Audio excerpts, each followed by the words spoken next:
Honorable Deputy Prime Minister, Mr.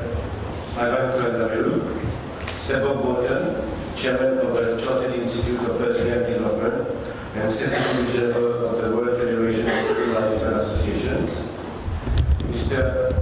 Vishweswar, National President of the National Institute of People Management of India, Mr. Zakaria Arbi, Secretary General of the AHRC and President of l'Association nationale des gestionnaires et formateurs des ressources humaines du Maroc, Mr. Michael Karande, Public Relations Officer of the AHRC and President of the Institute of People Management of Malawi, Mr. Raj Sikosa, Vice President of the Association of Human Resource Confederation, Mr. Jerry Goulet, Treasurer of the AHRC, Mr. Flash Despande and Mrs. Ms. Emanji, members of the Association of Human Resource Professionals of Mauritius, and members of the African Human Resource Confederation, distinguished guests, ladies and gentlemen.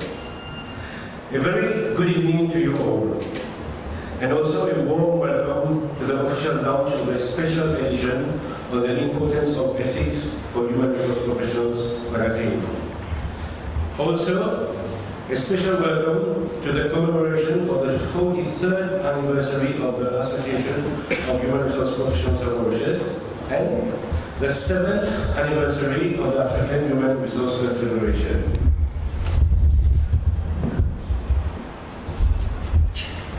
I would like, in the name of the Association of HR of Mauritius and the African Human Resource Confederation, to warmly welcome the Deputy Prime Minister for his presence among us this evening, and to thank him for having kindly accepted our invitation. And I think all of you know that today was Assembly Day.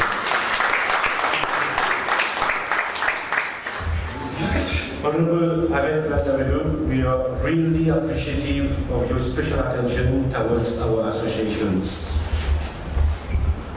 The special edition of the magazine is about the importance of ethics for HR professionals. In fact, this is the theme for our 2019 Congress, which is taking place presently. We have had an enriching day today, deliberating about the importance of ethics and the very different perspectives. We will tomorrow again further deliberate on this very important topic.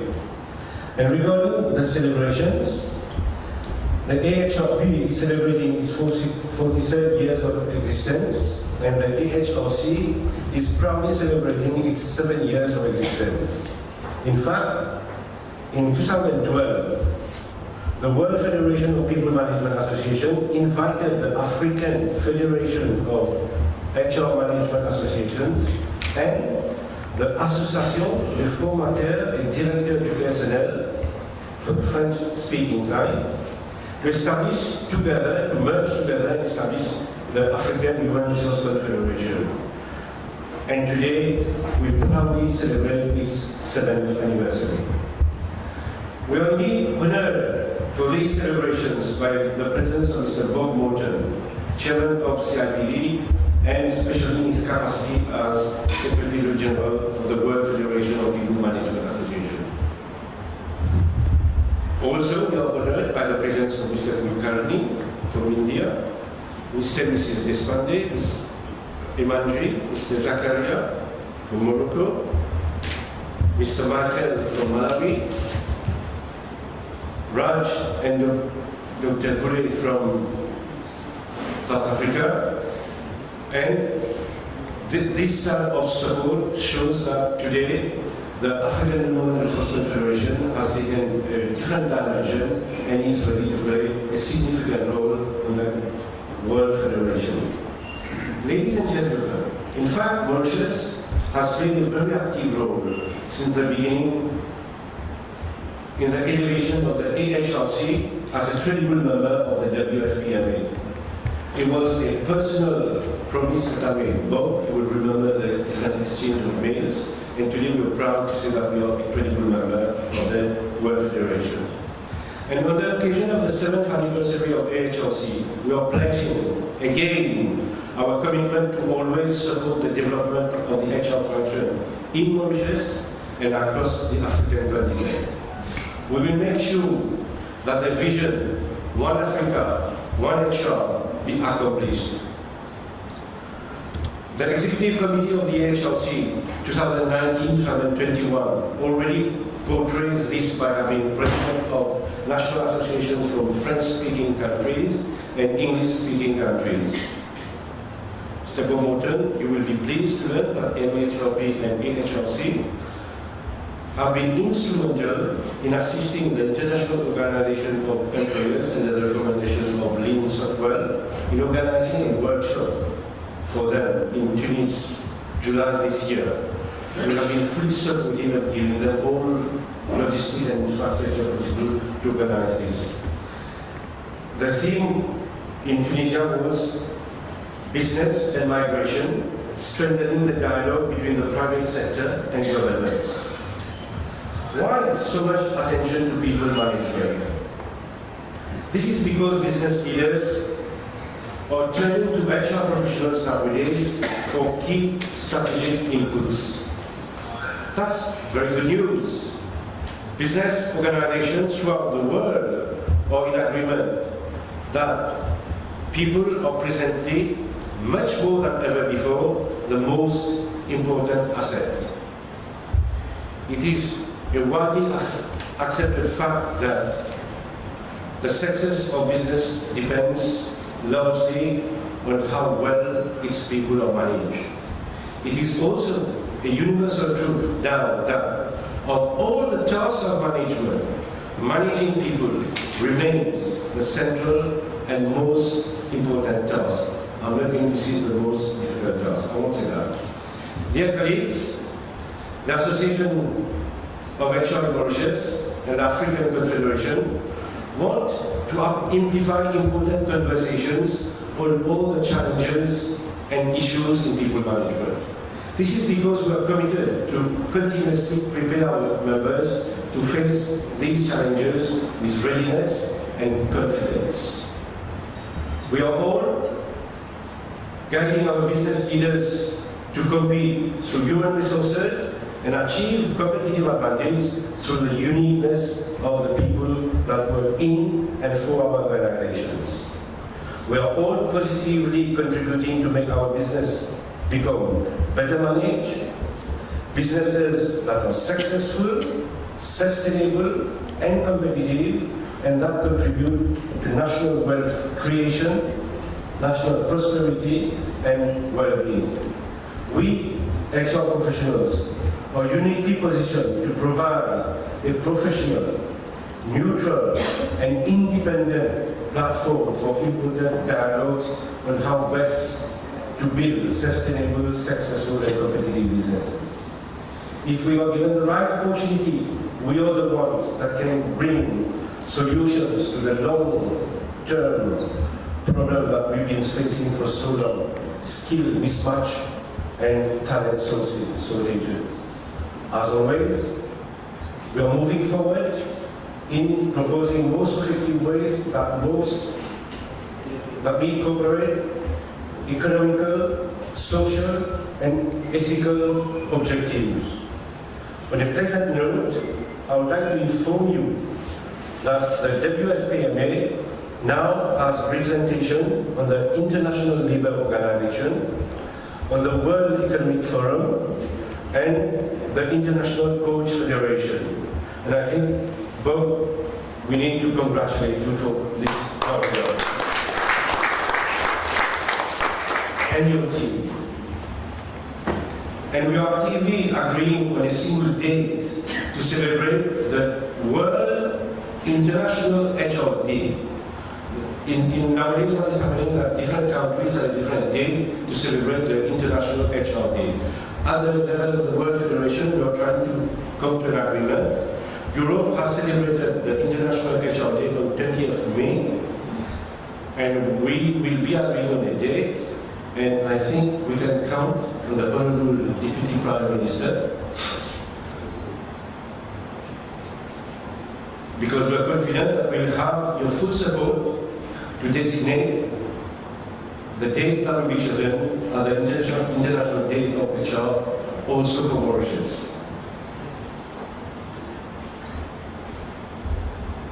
And Honorable Deputy Prime Minister, from the bottom of my heart, I would like to say thank you very much for always being so supportive towards our associations. We highly value your collaboration, your consideration, and your support. Happy 43rd anniversary MAHRP. Happy 7th anniversary AHRC. I thank you all for your attention.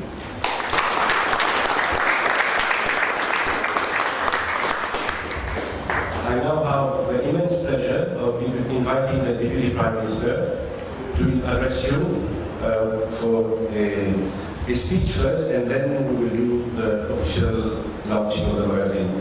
Honorable Director Collendavelloo, the floor is yours.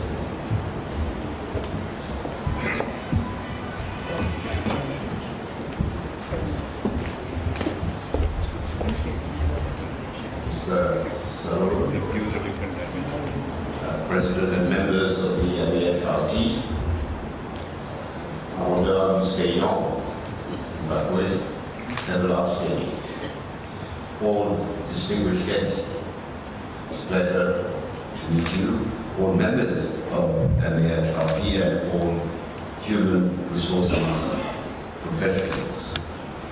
Well, thank you for having invited me tonight. You are launching a magazine, and I will be here with great pleasure to do this. And this is at the time you celebrate the 43rd anniversary of your associations. Happy birthday.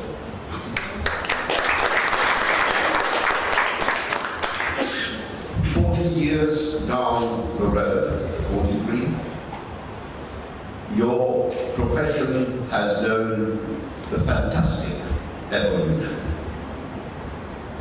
And you're now recognized as a full-fledged body of professionals. You play an important role, as you said in your address, Mr. Sullivan. You play an important role in the economic, social and industrial landscape of our country. 40 years ago, you were a small body of what was then known as personnel managers. Prior to independence, we had a very small corporate sector.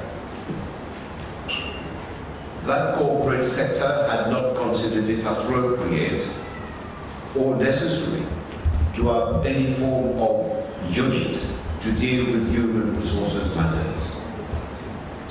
All issues, including disputes, were resolved by unqualified or inexperienced managers, accountants, captains of industry, especially of the sugar industry. They would just take some time off to deal with human resources matter. And whenever a dispute would spin out of control, as it regularly did in those days, then the matter was transferred to the company's external lawyers, external legal advisors, which would deal with the matter within the four corners of the law. And most of the lawyers of that time would pay scant regard to the human aspects of these disputes. This is probably why we had at that time periods of industrial instability, with employers being completely unable to handle dispute which kept escalating until they reached conflictual climax. Mauritius was fortunate to have known great judges such as Ramphal or Garrick, who were ready to serve their country as ad hoc arbitrators or mediators in the great industrial disputes which are now recorded in our history. The Ramphal Award of the docks, the Garrick Award of retreaders are now matters which form part of our history. On a personal note, let me say how comfortable I feel being in your midst tonight, and for the best part of the night, I suppose. It is not without emotion on a personal level that I recall that period. My father had a long career in the Ministry of Labour, and he was among those few officers who, during the Second World War, some more than 70 years ago, formed part of the original small group of labour inspectors. Their task was to protect workers from unscrupulous employers, especially in the sugar industry, and to enforce legislation in force at that time. It was a very difficult task. I remember that from my childhood. It was not as comfortable as the labour officers of today enjoy. He finished his career as what was then called the Controller of the Employment Service, and after taking premature retirement, he became a personnel manager, very rare at that time, at Iron Blight. At that time, he was appointed to be a member of what was then the Permanent Arbitration Tribunal, set up under the Industrial Relations Act. It is therefore not very surprising that during the whole of my career at the bar, my practice was largely focused and devoted to labour and industrial litigation and disputes. The labour world is indeed fascinating. We deal with human issues. It's not very remote from dealing with family law disputes, actually. This is a world where human beings constituting the labour force of an enterprise are today treated as partners in the industry.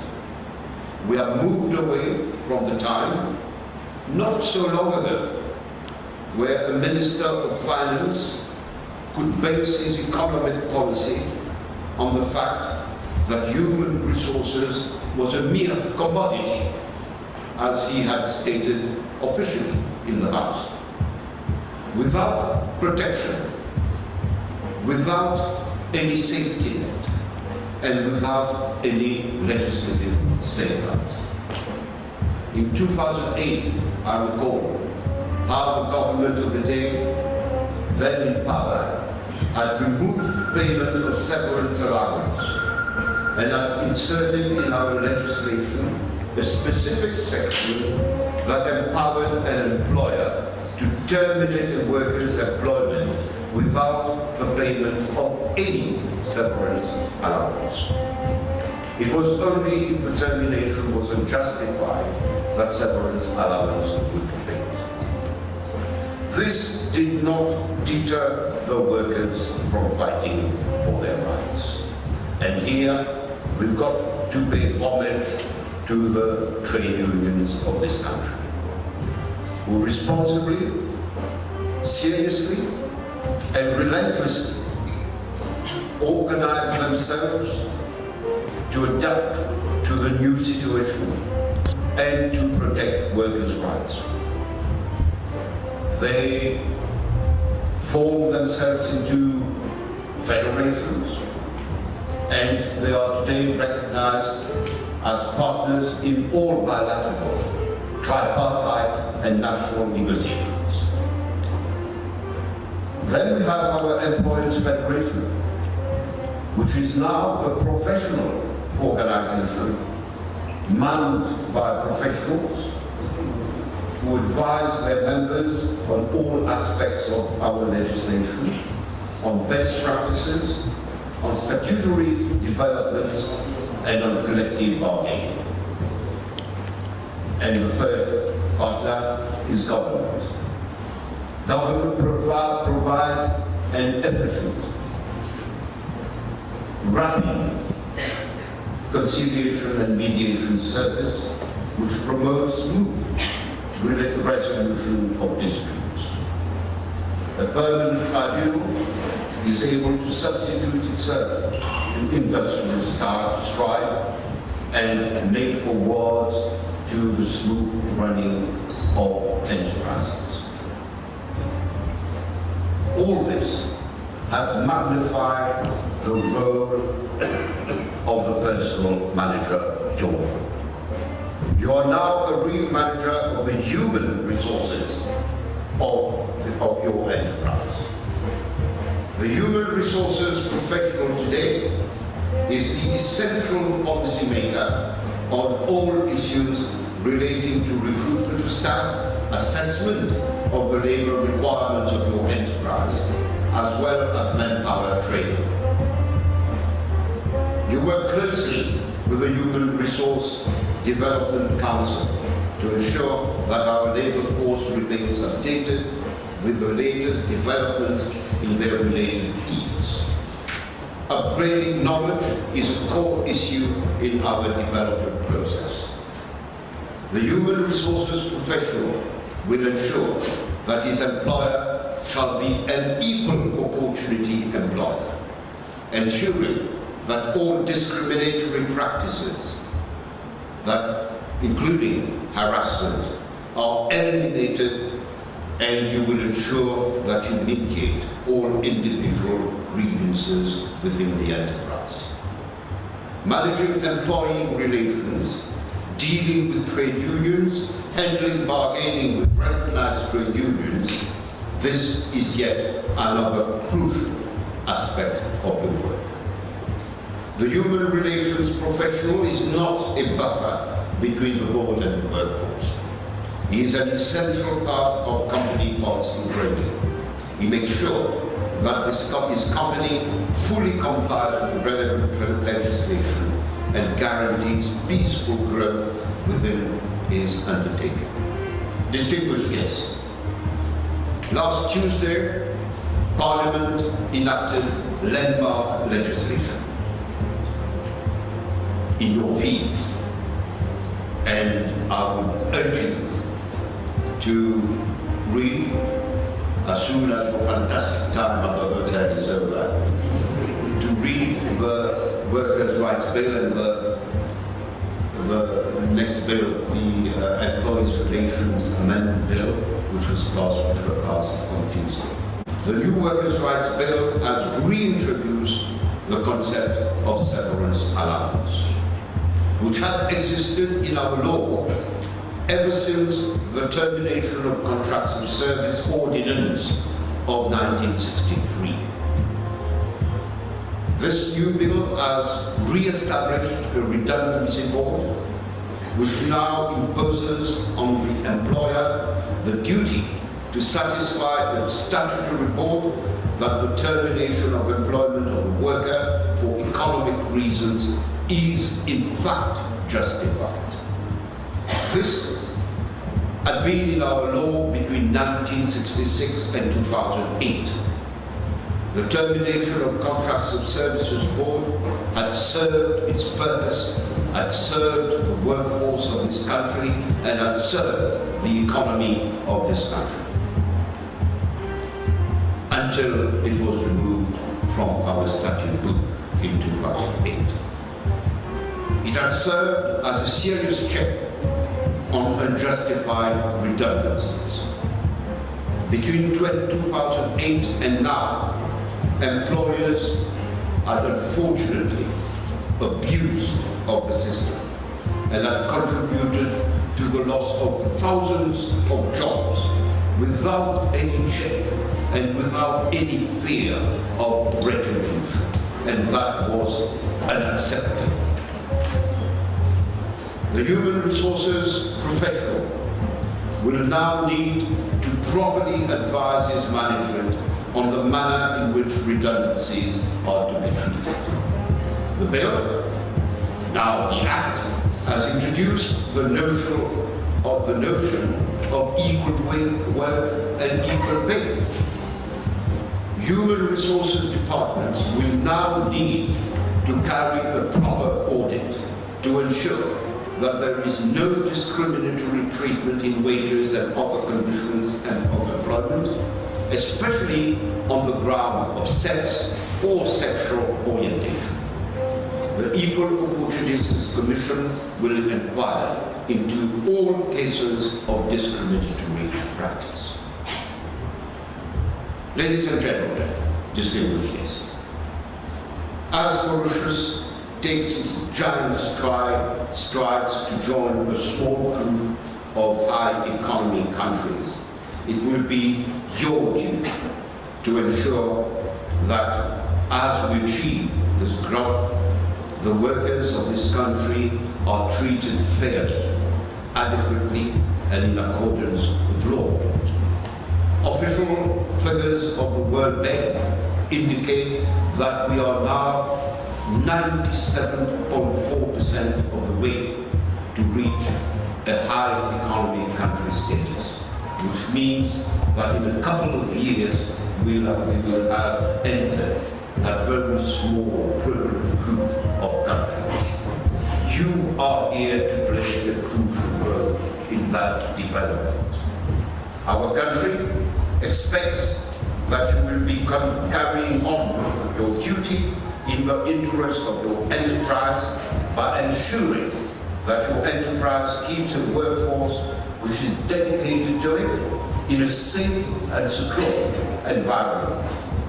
The country relies on you, human resources professionals, in order to safeguard our human resources, which form the only capital that we have in this country. Thank you very much for